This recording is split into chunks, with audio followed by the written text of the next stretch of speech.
I'm excited to introduce to you the last book of your high school English career, Sag Harbor by Colson Whitehead. Published in 2009, Sag Harbor is the fourth novel by novelist Colson Whitehead. Whitehead refers to this book as my autobiographical fourth novel, as he used some of his childhood summer experiences at Sag Harbor, New York, to write this story. Colson Whitehead, let's talk about him a little bit more. He was born in 1969 and was raised in Manhattan. So Manhattan is one of the 5 boroughs of New York City, and it's the one everybody knows the best, right? It's the oldest, and it's the one with Wall Street and Harlem and all the most famous probably things about New York City.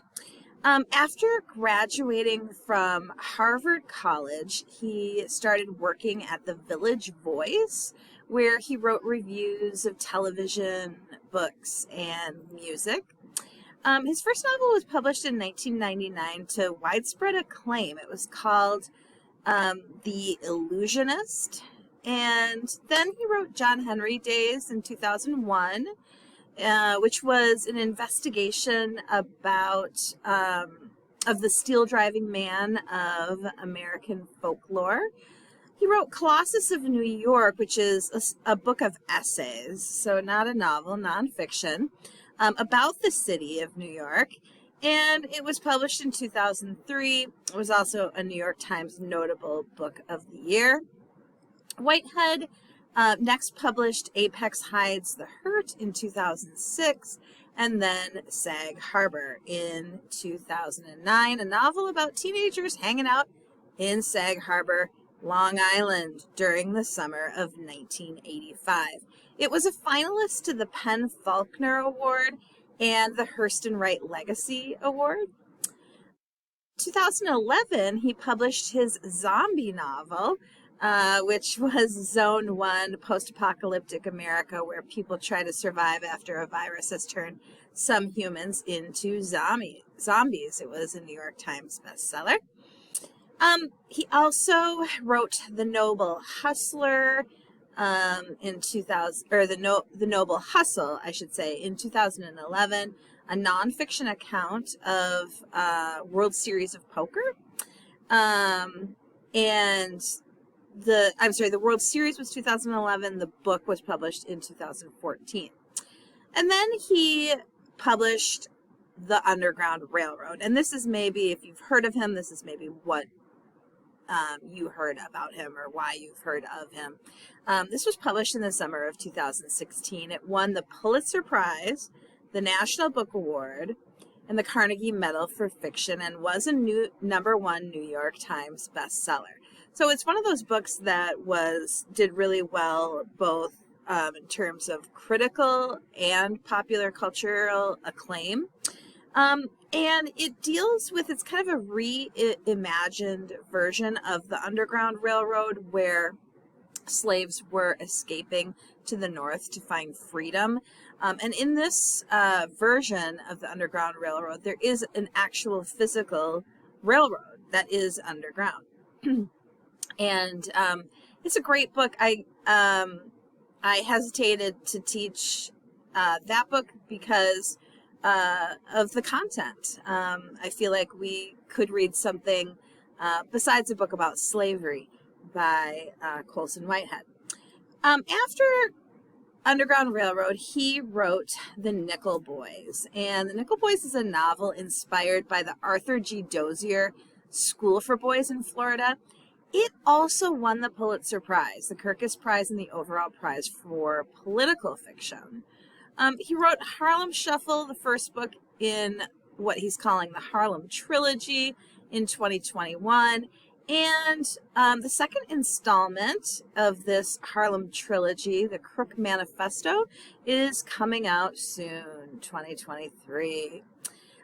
Colson Whitehead's reviews, essays, and fiction have appeared in a number of publications, such as the New York Times, the New Yorker, New York Magazine, Harper's, and Granta. He's received all kinds of fellowships, the MacArthur Genius Fellowship, the Guggenheim Fellowship, and important awards and scholarships. In 2018, New York State named him their New York State Author, and in 2020, the Library of Congress awarded him their prize for American fiction. And he's also taught at the University of Houston, Columbia, Brooklyn, Hunter, New York University, Princeton, Wesleyan, and has been a writer in residence at Vassar, University of Richmond, and the University of Wyoming. He is the first writer ever to win the Pulitzer Prize for consecutive books. And so much like Jesmyn Ward was the first woman to ever win the National Book Award twice, we have Colson Whitehead, who is the first ever to win the Pulitzer for books back to back, and that was for The Underground Railroad and The Nickel Boys. So he is a well-known, awarded author who I am really looking forward to spending the month of March with you on. Here's Colson Whitehead in his own words, and maybe you can take some tips for, oh no, I'm just kidding. We're going to get to that in a second. First, the 4 main literary genres. I'm just beating you over the head with this, okay, so that you know. What are they according to I.B. Will? They are poetry, prose nonfiction, prose fiction, and drama, right? And what have we read so far? Well, we read Medea, drama. We read Men We Reaped, nonfiction. And we also read The Things They Carried, fiction. And now we're going to read another fiction piece. Now, prose fiction could be something besides a novel. It could be a graphic novel. It could be short stories. We are going to read another novel. And let's see, what was the other thing I wanted to say? Oh, we are going to finish the year with some poetry, so that we'll hit all 4 genres this year. All right, so this is in Colson Whitehead's own words. Let's hear from him about Sag Harbor, and maybe you can get some tips for reading his book from what he has to say.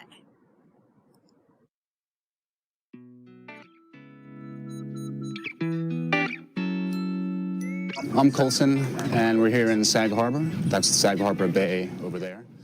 And I'm going to place my book in context. It's called Sag Harbor. It takes place in 1985. I'm a child of the 80s, so there are a lot of great things going on. New Coke. It's the early days of hip-hop before sort of gangster rap took over. So this book is different from my other ones because it draws a little more directly on my own personal experience. I grew up in New York City and would come out here in the summer. A lot of people don't know about the black community in Sag Harbor, but there are black professionals, doctors, lawyers, teachers in the 20s and 30s who wanted a place to go in the summer. They weren't particularly welcome in Bridgehampton, the Jersey Shore, basically anywhere. So they sort of found this place, and it started coming out. It would spread by word of mouth. You know, you'd have your cousin out one year, and then they would buy a house.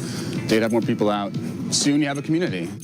I never liked books about adolescence. I hated high school, and so it always depressed me to read books about kids, teenagers. For my own part, I never liked Holden Caulfield, The Catcher in the Rye. I feel like if we just give them like some Prozac or an Xbox, it would have been a much shorter book and a much better book. So I'm older. You know, I've had a little therapy. I'm a little more. I don't have so many hang-ups about that time, so it seemed like a good time to sort of tackle adolescence.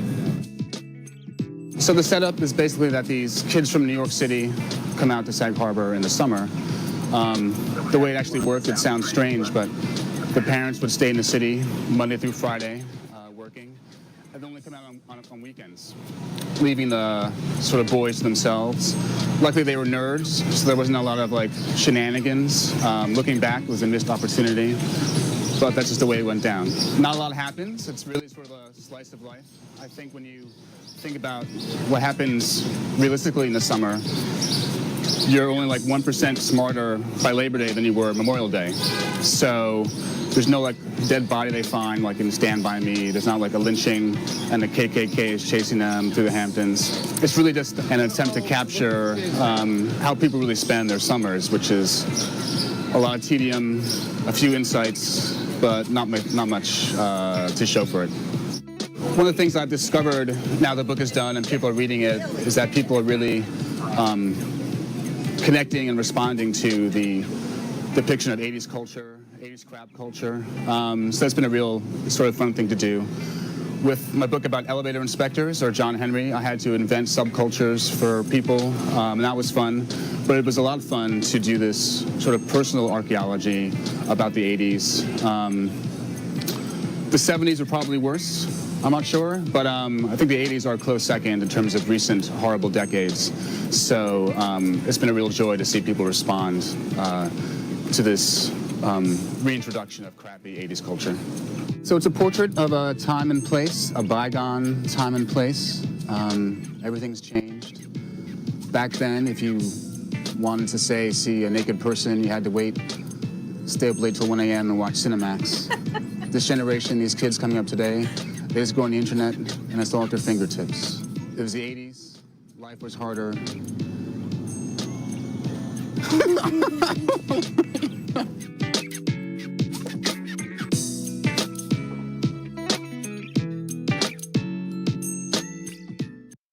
All right, so that is Colson Whitehead in his own words about Sag Harbor. I hope you enjoy it. I really hope you enjoy it.